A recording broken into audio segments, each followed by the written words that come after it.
तो लिखना नहीं है हम लोगों ने। आगे दिया गया उत्तराखंड की उत्तरकाशी जिले में, यहाँ पे थोड़ा फॉन्ट छोटा रहेगा क्योंकि ये जो मैंने मीन्स स्क्रीन रिकॉर्डिंग का साइज रखा हुआ है ना, तो यह तो काफ़ी बड़ा हो जाएगा अगर मैं इसको जूम करूँगा तो इसलिए इसको ऐसे ही पढ़ लेते हैं, ठीक ना। क्योंकि ये जो ऊपर का पेज था ना, पूरे एक पेज में ये आ रहा था, तो इसलिए थोड़ा दिक्कत है। उत्तराखंड के उत्तरकाशी जिले में 3900 मीटर की ऊंचाई पर गोमुख के निकट गंगोत्री हिमानी गंगा का उद्गम स्रोत है, इसे भागीरथी कहते हैं। ऊपर हम इसका जिक्र किए हुए हैं। अलकनंदा का उद्गम स्रोत बद्रीनाथ के ऊपर सतोपंथ हिमानी में है। अलकनंदा में महासीर नाम की मछली होती है। इसका निवास नदी के निचले हिस्से में होता है, किंतु अंडा देने के लिए ऊपर आती है। आपको इससे कोई मतलब नहीं है, एग्जाम में पूछा नहीं जाएगा। गंगा नदी का नाम गंगा देवप्रयाग के बाद पड़ता है, यहाँ थोड़ा इंपॉर्टेंट है। गंगा नदी का नाम गंगा जब वो देवप्रयाग से बाद निकलती है उसको कहा जाता है गंगा नदी। ओके, यहाँ अलकनंदा एवं भागीरथी आपस में मिलती है। गंगा हरिद्वार के निकट मैदानी भाग में प्रवेश करती है। गंगा नदी बांग्लादेश में पद्मा के नाम से बहती है, काफ़ी इंपॉर्टेंट है। गंगा नदी को बांग्लादेश में क्या कहा जाता है, तो पद्मा कहा जाता है। ब्रह्मपुत्र नदी जब बांग्लादेश में आता है उसको कहा जाता है जमुना। यमुना होता है वो, मीन्स दिल्ली के आसपास जो है वो यौ से स्टार्ट होता है, यमुना, ठीक ना। और ये है जमुना, तो जमुना कहा जाता है ब्रह्मपुत्र नदी को, जमुना कहा जाता है ब्रह्मपुत्र नदी को बांग्लादेश में। ओके, यह पवना के पूर्व गोलकोंडा घाट के पास पद्मा से मिलती है और इसके सम्मिलित धारा को पद्मा कहते हैं। और यह आगे बढ़ती है और उत्तर पहुंचती है तो मेघना इससे आकर मिल जाती है और तब मेघना के नाम से बहती हुई मीन्स बढ़ता चला जाता है। आपको मीन्स ये फिर मणिपुर होते हुए बे ऑफ बंगाल में गिर जाता है। यहाँ पे मैप में ही देख लो, थोड़ा 1 मिनट, थोड़ा इसको इरेज कर लें 1 मिनट। जैसे आपका ये हुआ, ये जो आपका पूरा आ रहा है ना ब्रह्मपुत्र, हांगू रिवर यहाँ पे आता है ब्रह्मपुत्र, ये स्लांग और यहाँ पे लोहित। ये मैंने कहा था कि ये दुनिया का सबसे बड़ा स्थल पे बना हुआ डेल्टा है। ओके, दुनिया का जो ब्रह्मपुत्र नदी बनाती है, अरुणाचल प्रदेश से होते हुए हमारे देश में घुसता है और असम होते हुए बांग्लादेश होते हुए नीचे गिर जाता है, क्लियर। और यहाँ पे एक मणिपुर के आसपास इसी का सहायक नदी जो है पद्मा के होते हुए इसमें आता है और ये यहाँ पे गिरता है।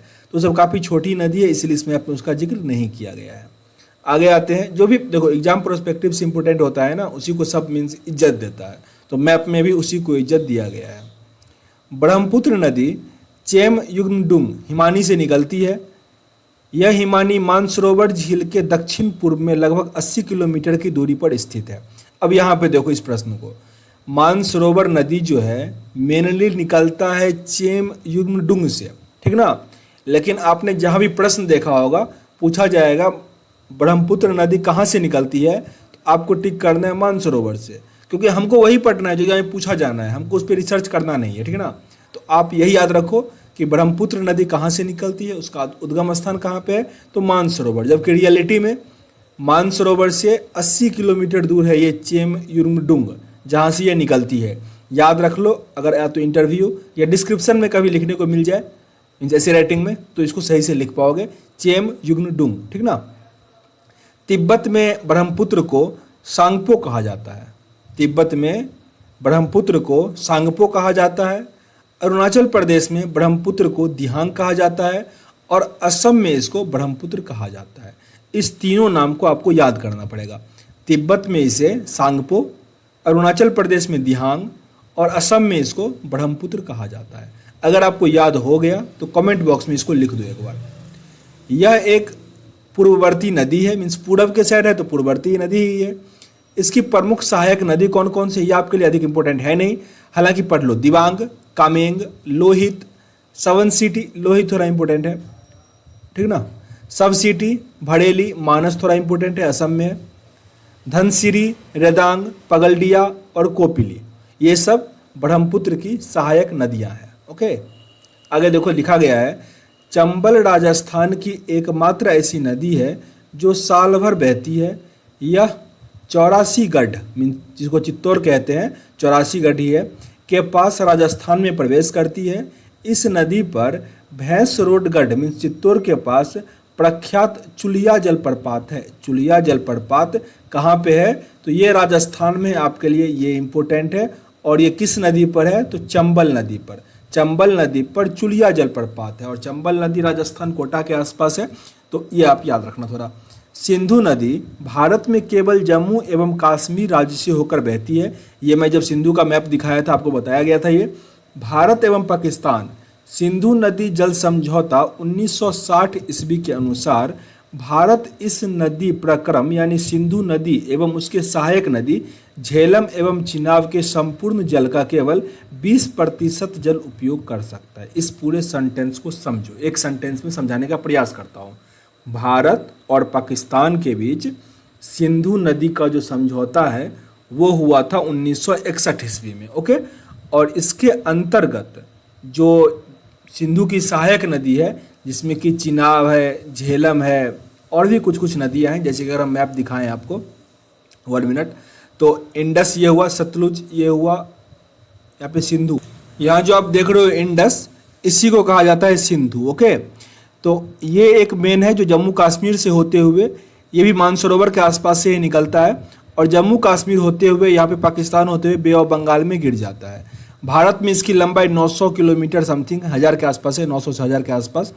और इसकी सहायक नदियाँ ढेर सारी है जिसमें कि झेलम, चेनाब, रवि, ब्यास और ये भी सतलुज है, वो भी उसकी सहायक नदियाँ ही होती है क्योंकि आगे मिल जाती है। तो जिसमें झेलम और चिनाब यहाँ जो दिया गया है, इस नदी का ओनली 20%, जबकि इंडिया में ही इसका उद्गम है, लेकिन फिर भी इंडिया इसका 20% यूज कर पाएगा। ये कब हुआ था ये सम्मेलन? 1960 ईस्वी में, ओके। इसको थोड़ा याद रखना, एग्जाम में पूछ लेता है क्योंकि काफ़ी न्यूज़ में रहता है। रायगढ़ एवं रत्नागिरी के बीच सावित्री नदी बहती है, इन दोनों स्थान की सीमा रेखा का निर्धारण करती है। वंशधारा नदी उड़ीसा की कालाहांडी जिले से निकलती है जो गोदावरी एवं ऋषि कुल्य नदी के बीच में बहते हुए बंगाल की खाड़ी में गिरती है। कोई भी नदी हो, नर्मदा तापी को बस माइंड में रखो, और कहाँ गिरेगी? तो सब बे ऑफ बंगाल में ही गिरेगी। गोदावरी नदी का जल ग्रहण क्षेत्र भारत के 7 राज्य महाराष्ट्र, तेलंगाना, छत्तीसगढ़, मध्य प्रदेश, आंध्र प्रदेश, कर्नाटक और उड़ीसा में विस्तृत है। गोदावरी नदी कितने स्टेट में है? तो महाराष्ट्र, तेलंगाना, छत्तीसगढ़, मध्य प्रदेश, आंध्र प्रदेश, कर्नाटक और उड़ीसा। शायद गोदावरी को हमने मैप में नहीं देखा, ओके। ये आपको गोदावरी दिख रहा है, नहीं मैप में देख लिया है तो दिखाने की कोई ज़रूरत नहीं है दोबारा। बराक नदी मणिपुर हिल के माउंट जानपो से निकलती है। यह भारत के असम, मणिपुर और मिजोरम राज्यों से बहते हुए बांग्लादेश में प्रवाहित होती है। बराक नदी की मुख्य सहायक नदी जीरी, धलेश्वरी, सिलांग, लोही, सोनाई है, ओके। बांग्लादेश में इसे सुरमा तथा मेघना के नाम से जाना जाता है। बराक नदी का राष्ट्रीय जलमार्ग 6 घोषित किया गया है। हमारा जो WH होता है, वाटर हाईवे, ये होता है, ओके। तो अच्छा, WH1 मैंने लिखा, ये बताओ कहाँ से कहाँ तक है? यहाँ पे 6 दिया गया है जो कि बराक नदी पर है। इस नदी पर तिहाई मुख बांध स्थापित है। ये सब हम पढ़ेंगे जब परिवहन पढ़ेंगे ना, भारत का परिवहन, उसमें हम पढ़ेंगे NH, WH, ये सब पढ़ेंगे। प्रायद्वीपीय नदियों का उत्तर से दक्षिण की ओर क्रम अगर लगाना होगा आपको, तो ये है महानदी, गोदावरी, कृष्णा, पेन्नार, कावेरी, बेंगाई। थोड़ा याद रख लो, पूछा जाता है, ये आपको दे देगा उत्तर से दक्षिण की तरफ लाइन में लगाना है। तो महानदी, गोदावरी, कृष्णा, पेन्नार, कावेरी और बेंगाई, ओके। यहाँ तक हमने कवर किया है। आगे देखते हैं क्या दिया गया है, थोड़ा ही और है। उसके बाद भारत का प्रमुख झील दिया गया है, तो इतना हम नदी के अंतर्गत पढ़ लेते हैं। प्रायद्वीपीय नदियों की लंबाई के अनुसार घटता क्रम में अगर बात करें तो गोदावरी, कृष्णा, नर्मदा, महानदी, कावेरी, ताप्ती है। ये सब प्रश्न याद कर लो, ALP में पूछ लिया गया था प्रश्न। ALP शायद देखा था क्वेश्चन, या किसी और एग्जाम का मैंने देखा था, उसमें ये प्रश्न पूछा गया था कि आपको लंबाई के अकॉर्डिंग अरेंज करना है। तो गोदावरी, कृष्णा, नर्मदा, गोदावरी, कावेरी और ताप्ती, ओके।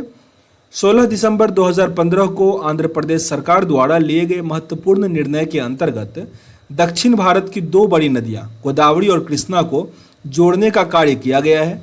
इसके अंतर्गत परीक्षण के तौर पर आंध्र प्रदेश की गोदावरी जिले इब्राहिमपट्टनम नामक स्थान में पहली बार गोदावरी नदी के 600 क्यूसेक पानी को पोलावरम नदी द्वारा, ये इतना हमको ये नहीं पढ़ना है, बस अभी आप ये याद रखो कि कृष्णा और गोदावरी नदी को जोड़ने की बात किसी सरकार ने किया है?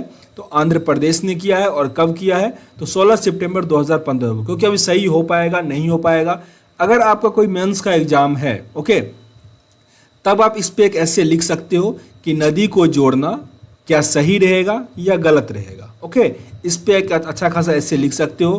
पॉजिटिव में लिख सकते हो कि इस पे बाढ़ पे कंट्रोल कर सकते हैं, जिस प्रकार से कृष्णा गोदावरी में पानी सूखने का इशू रहता है उसको हम कंट्रोल कर सकते हैं।